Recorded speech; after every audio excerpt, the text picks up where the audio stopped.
Welcome to this live edition of the InfoWars Nightly News. Tonight we're going to take a look at the insane political correctness. I would call it suicidal political correctness, the aftermath of the bombing in Manchester. As reported on InfoWars, CNN analyst is now saying that the Manchester attack could be a right-wing false flag. Remember when they mocked us for even using that term? Although it goes back quite some time and easily go back many different instances throughout our history. We see that. But the BBC analyst says that people need to get used to these attacks as well. So CNN is saying, hey, I think it's the right-wingers doing a false flag. Got to look at that as a possibility. And the BBC says, again, we keep hearing this, get used to it. They're here. They're going to stay. Just get used to it. They say less than 24 hours removed from the latest horrific ISIS-inspired terrorist attack in the UK, a talking head on CNN programming has suggested that the bombing could actually be a right-wing false flag in order to frame Islamicists, because, you know, they're not really a problem, right? It's not. So we have to frame them if this is really going to be the case. Meanwhile, BBC anchor Katie Kay told viewers that Europeans must get used to the attacks because we are never going to be able to totally wipe this out, essentially echoing what the Islamic mayor of London has said in the past. Also on Infowars.com, we look at the London police launching a free speech crackdown after this Manchester attack. We had Katie Hopkins, who reports for the Daily Mail with other outlets. She tweeted out, she said, "Western men, these are your wives, your daughters, your sons. Stand up, demand action, do not carry on as normal. Cowed." To which you see then, as you take the screenshot that we've got here in the article, the Metropolitan Police contacted her and said, we can confirm that a complaint has been received and the allegation will be reviewed and assessed by specialist officers. It was one Twitter user who complained about her tweet to the police, claiming that it incited racial hatred, despite she never mentioning anything about race, not about Islam even, which, of course, Islam is not a race. And remember, as I just pointed out, it was the London mayor, Sadiq Khan, who said Londoners just need to get used to this. This is the type of thing that you're going to have in a big city. It's part of living in a big city.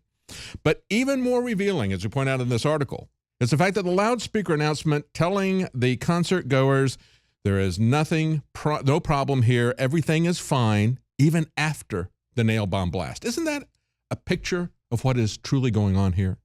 Even as people are dying, bleeding out on the floor, the announcement comes on telling people, it's all fine. It's all right. It's okay. Don't worry about this. They said there's no need to bunch up and run. They're trying to keep people from panicking, certainly.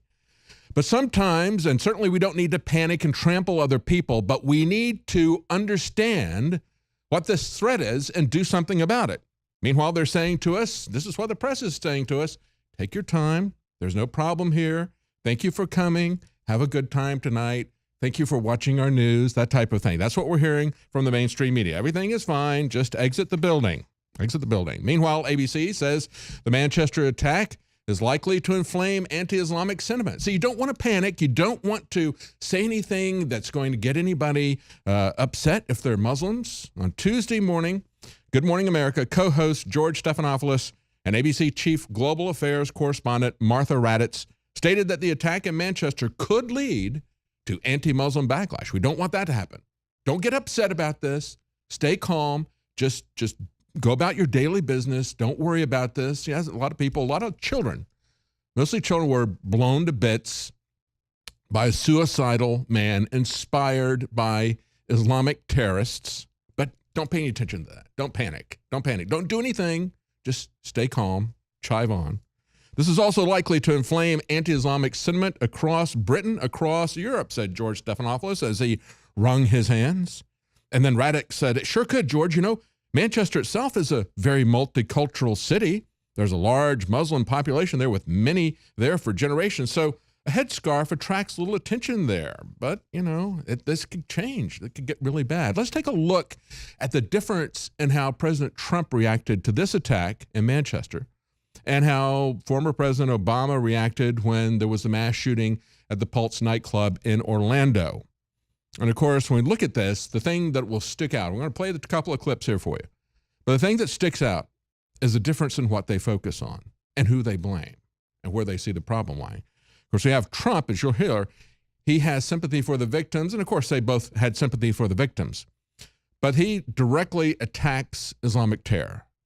He doesn't make any exception for it, and he puts his finger right at the source of it. Here's what President Trump said in regards to the terror attack in Manchester. So many young, beautiful, innocent people living and enjoying their lives murdered by evil losers in life. I won't call them monsters because they would like that term. They would think that's a great name. I will call them from now on losers because that's what they are. They're losers. And we'll have more of them. But they're losers. Just remember that. Yes, they are losers, but they are also monsters. And we all know that they're monsters. I'm going to give you a preview of what they're working on that goes beyond blowing up children at concerts, goes beyond running down pedestrians in shopping malls. And when we take a look at this, and we have to first be able to identify the problem and not backtrack. And of course, that's what President Obama did. President Obama was very reluctant to rush to judgment. He didn't know what could be behind this. He had absolutely no idea, as you'll hear. Here's President Obama. We've reached no definitive judgment on the precise motivations of the killer. The FBI is appropriately investigating this as an act of terrorism, and I've directed that we must spare no effort to determine what, if any, inspiration or association this killer may have had with terrorist groups. What is clear is that he was a person filled with hatred. We have no idea where that hatred came from. We have no idea what motivated him, except that they tell us all the time, don't they? They're coming after the Crusaders.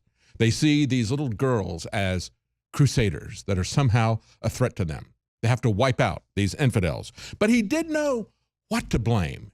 He didn't know who to blame or where that came from, but he did know what to blame. He blamed guns. He further in the speech, he talked about gun laws. He said, this is a reminder of just how easy it is for someone to get their hands on a weapon. So presumably what we need to see in the United Kingdom is some sort of bomb control, because we just saw yesterday just how easy it was for somebody to get their hands on a suicide bomb. So we need to have bomb control.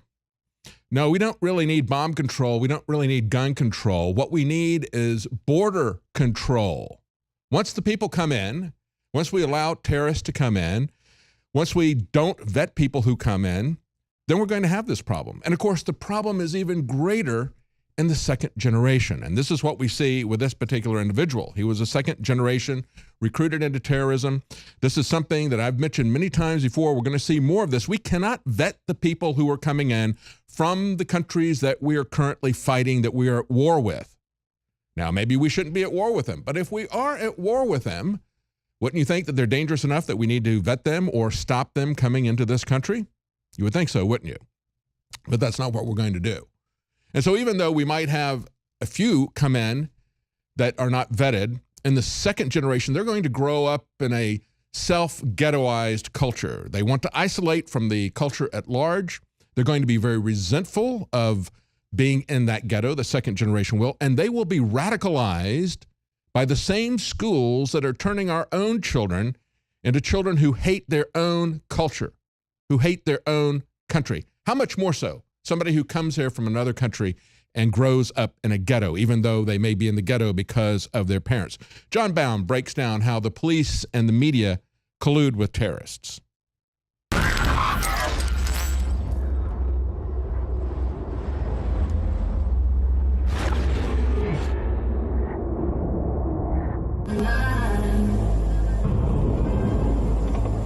No. Let's face it, they're here, they are psychotic, and they aren't going anywhere. Unfortunately, for the sheep living in their plastic bubble of learned helplessness, that has to be the sobering truth taken from the Ariana Grande Manchester bombing, claiming the lives of 22 innocents, injuring 60 plus. But the Mockingbird media refuses to change their narrative. Rather, they would have the sheep get used to their own destruction from within. Europe is getting used to attacks like this, Mika. We have to, because we are never going to be able to totally wipe this out. As ISIS gets squeezed in Syria and Iraq, we're going to see more of these kinds of attacks taking place in Europe, and Europe is starting to get used to that. Senior U.S. intelligence official tells NBC News there has been an explosion. We'll get the latest on that in a minute. We begin, however, with the shocking news in Washington tonight. The Washington Post reports that President Trump asked 2 top U.S. intelligence officials to publicly deny any evidence of collusion with the Russians during the 2016 presidential election. It must also be noted that in recent months in Europe, there have been a number of false flag plots where right-wing extremists have tried to frame Islamists for terrorism. By giving the impression that Islam and the West are incompatible, you're playing into the hands of the extremists. Oh, Brigitte, he's saying either you change your views or you'll be attacked. You will be less safe. Well, we are less safe. We were welcoming the Muslims, and then they attacked us on 9/11. At 9/11, we had open arms. As a matter of fact, President Bush immediately after the attack said Islam is a religion of peace, and immediately went to the nearest mosque to tell Muslims, don't worry, we love you. We know this has nothing to do with you. And since then, we have had terrorist attack after terrorist attack. This sensitivity stuff is baloney. The mayor of London, who is actually a Muslim sympathizer, who actually represented Imam al-Qaradawi, one of the most notorious radical terrorist imams, who's actually banned from Britain right now. The same mayor representing him, he has no business lecturing Americans about who we get in and who we get out. I mean, you may as well just put up the white flag of surrender to say, we're just going to normalize terrorism. And what makes me really annoyed is it's the very same political class who, whenever anybody says, look, surely we should security check people, we should make sure that newcomers into our country agree with our values, gets condemned. And what I'd like to see from the French Prime Minister and from Sadiq Khan, before they say anything, is an apology for what their policies and their ideas have done to all of us. The Metro Police are actually investigating those who spoke out against the gradually developing narrative of the Manchester attack. Kit Daniels writes, police have already opened one investigation into Mail Online columnist Katie Hopkins after she said Western men need to demand action in response to the terrorist nail bomb attack which targeted children leaving an Ariana Grande concert. One Twitter user, DBev007, complained about her tweet to police, claiming it incited racial hatred, despite her never mentioning anything about race or even Islam, which isn't even a race to begin with. In response, police confirmed that the allegation will be reviewed and assessed by specialist officers. Libyan Manchester native 22-year-old Salman Abedi has been identified as the bomber. Predictably, ISIS has haphazardly accepted responsibility for the attack. Bleeding heart liberals, you have to ask yourself, at what cost will you continue to defend the welcome mat you have extended to a culture hell-bent on your demise through jihad and cultural integration? The high cost of the lives of your own children and your heritage? It's Great Britain. This we don't care. It's not so Great Britain. John Bound for Infowars.com. And as you heard in that report, Nigel Farage was speaking out as to what was happening. He had more to say, actually. We have an article at Infowars.com.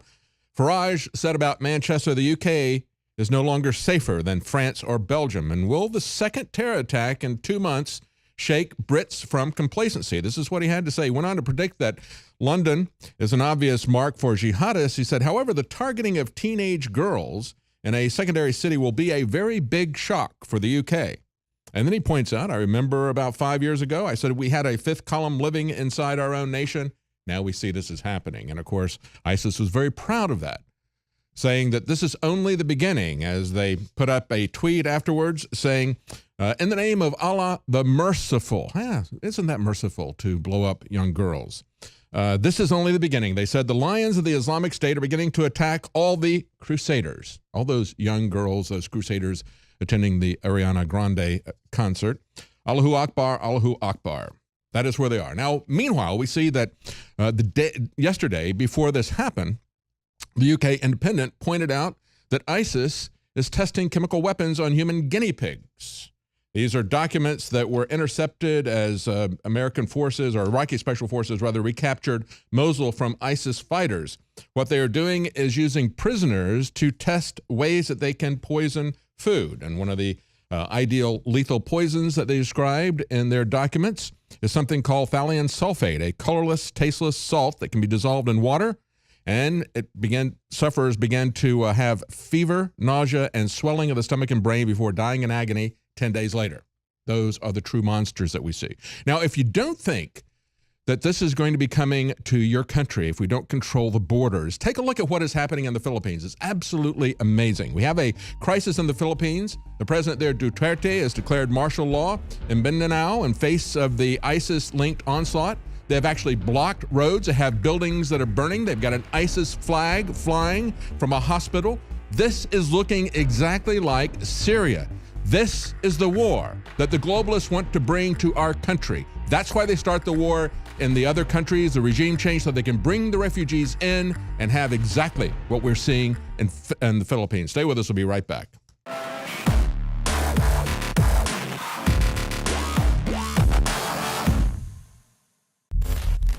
The reason InfoWars Life has 5-star ratings on major third-party sites is because I want products I'm going to use for my family. I take this, my family takes this, and then it funds the operation with the most hardcore, truthful information you're going to find anywhere. So what you find in our news is the same thing you find in our products at InfoWarsLife.com. If I ever forget to take them, I have a noticeable difference. I don't feel good. The nascent iodine is one of the ones that was life-changing for me. Yeah, I actually have just run out of my Super Female. I had a few bottles at my house, and I've been taking it again, hitting the gym once again. Very exciting, feeling great, looking good. So, and I know my hair is luxurious once again. So obviously the Super Female is amazing. I love it. Nascent iodine is essential. Survival Shield X2. If there's one product that I would say is life-changing that I would suggest, it's Nascent iodine Survival Shield X2. It's got a 5-star rating. It's a win-win. InfoWarsLife.com.